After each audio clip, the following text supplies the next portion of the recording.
Test, 1, 2, 3, test. And I'm not even all the way up. I don't even want to turn it all the way up. All right, so if you have maybe a mechanical chair, or you want to add features to the chair, this thing is rocking. Now, this is a shaker.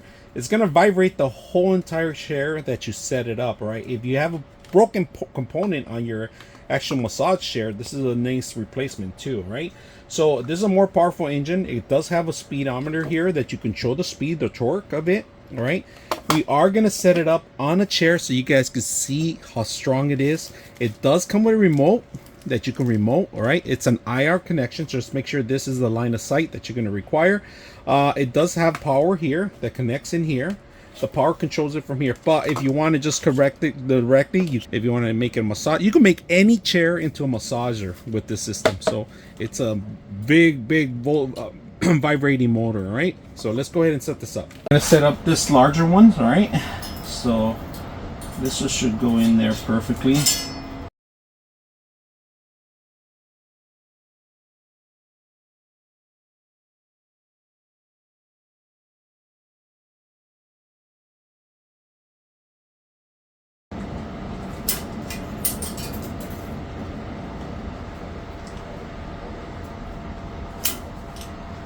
All right, we got this nice and strong. Let's go ahead and plug everything in. We got power here.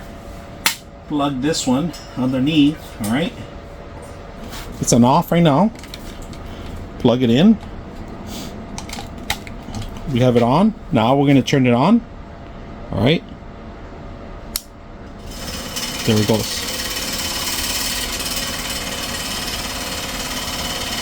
Now let's test it out. Let's see how effective it is. Woo!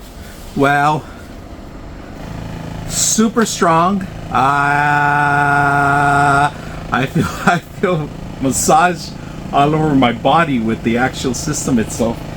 Test, 1, 2, 3, test. And I'm not even all the way up. I don't even want to turn it all the way up because then I'm going to stay here, fall asleep. But if you're looking for the replacement or want to make any chair into something like that, just make sure you have a reinforcement metal, because any wood or anything like that throughout the time it's going to break apart. But this is working very well. Let's see. 1, 2, 3. 1, 2, 3, 4, 5. And then you have the controller here that you control here. As you can see, I didn't use these controller modules because I was able to actually use it very good without any the equipment. I was able to control it manually through the handheld. So if you want to make it wireless, you can do that. You can set up your tone, your speed, and everything else. I hope you guys enjoy the video.